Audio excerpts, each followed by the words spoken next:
आज हम times of Swaraj में बात कर रहे हैं कि ललन सिंह और अमित शाह के बीच ये नूरा कुश्ती किस बात को लेकर है। क्योंकि जब कभी भी मौका मिलता है तो वो सभा हो, प्रेस ब्रीफिंग हो या संसद का फ्लोर हो, न ललन सिंह बचते हैं न अमित शाह भी बचने की कोशिश करते हैं। मौका मिला नहीं कि ललन बाबू और अमित शाह पर उसी अंदाज में दोनों एक दूसरे पर टूट पड़ते हैं। याद होगा नवादा और मुंगेर की सभा में भी ललन सिंह को कमोबेश अमित शाह उसी अंदाज में चुनौती दे रहे थे। और सबसे ज़्यादा अगर किसी एक नेता की वो घेराबंदी कर रहे हैं इन दिनों बिहार में तो वो ललन सिंह है। ललन सिंह के करीबी गब्बू सिंह के यहाँ छापेमारी भी हुई। ललन सिंह के कंस्टिट्यूएंसीज में उनका कार्यक्रम भी हुआ।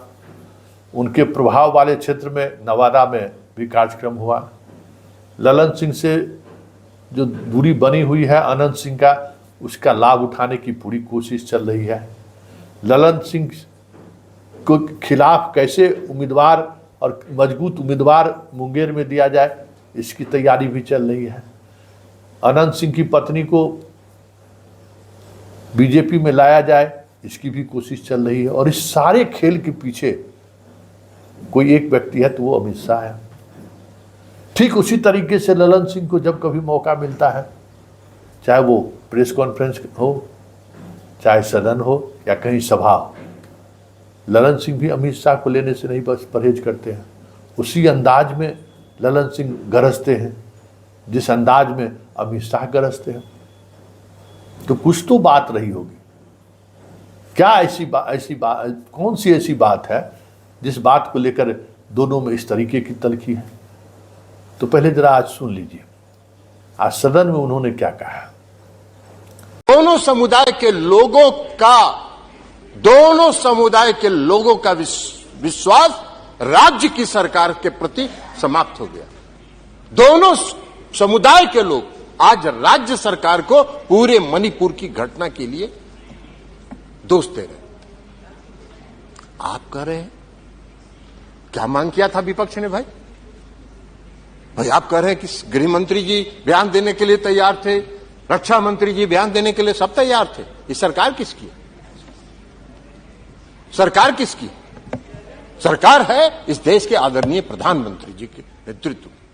हम विपक्ष के लोग यही चाह रहे थे कि आदरणीय प्रधानमंत्री जी आज 3 मई से आज तक लगातार मणिपुर जल रहा है और इस देश के प्रधानमंत्री एक शब्द नहीं बोल रहे। वहां के जो 150 से ज्यादा लोग मर गए उनके प्रति संवेदना का भी एक शब्द नहीं बोल रहा। इतनी बड़ी घटना हो गई इस देश के किसी राज्य में, पूर्वोत्तर के राज्य में, आप एक शब्द नहीं बोल रहे। हम लोग की यही मांग थी कि आदरणीय प्रधानमंत्री जी आए और मणिपुर के बारे में बताएं, मणिपुर के लोगों के प्रति अपनी संवेदना व्यक्त करें। तो आपने सुन लिया कि सदन में उन्होंने क्या कहा है।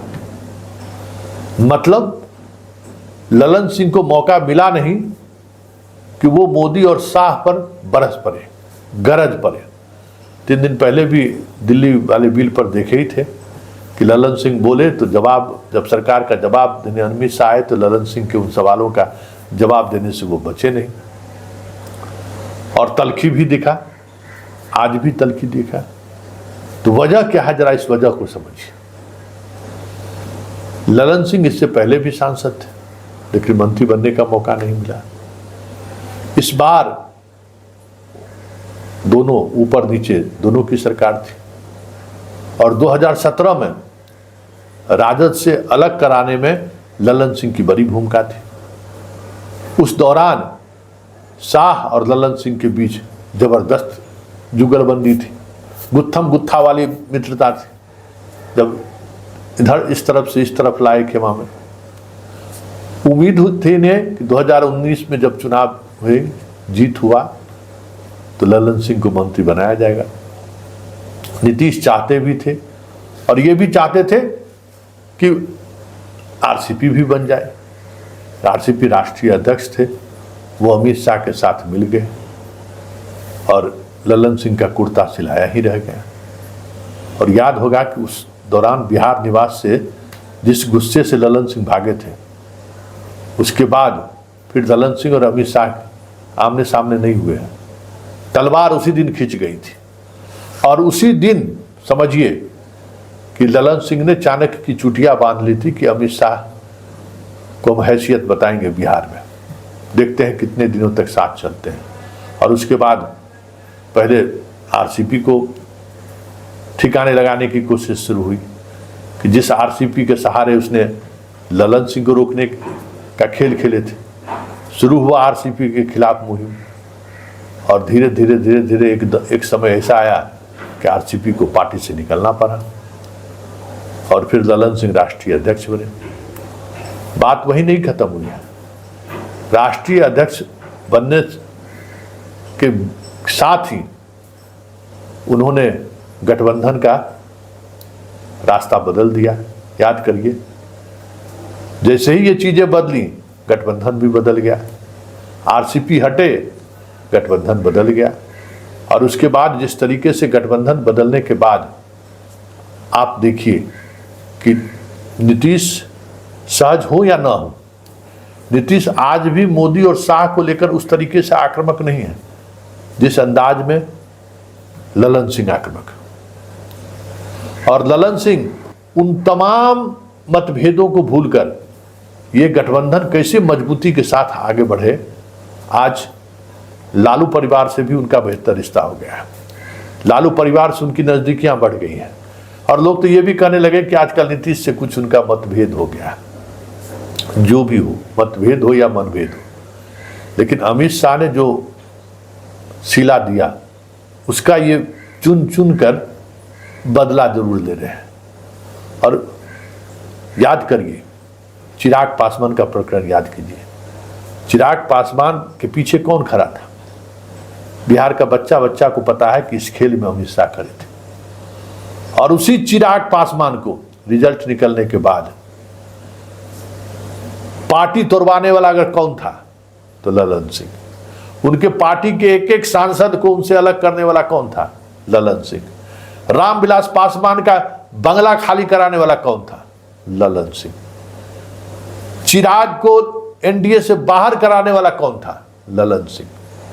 मतलब कि अमित शाह पीठ पीछे अगर हमला किया तो उसका जवाब ललन सिंह इस अंदाज में दिए। सबको पता है कि पार्टी किसने तोड़ी। और शाह को लेकर भी वो हमलावर ही रहे, साथ रहते हुए भी हमलावर रहे। राष्ट्रपति के चुनाव में के समय आप देखे होइएगा कि प्रधानमंत्री जब फॉर्म भरा रहा था समर्थन का तो खोजे थे ललन बाबू कहाँ है, ललन बाबू, क्योंकि वो दूरियां मोदी को भी पता चल गया था कि शाह और ललन सिंह में कुछ चल रहा है। स्वाभाविक है, प्रधानमंत्री है तो आंख नाक कान खुला रहता ही है। तो ये चीजें जो है उनको भी पता चल गया था कि कुछ अंदर अंदर में दोनों के बीच चल रहा है। वो समझौता, इसी बहाने समझौता कराने की भी कोशिश की, लेकिन वो समझौता हुआ नहीं।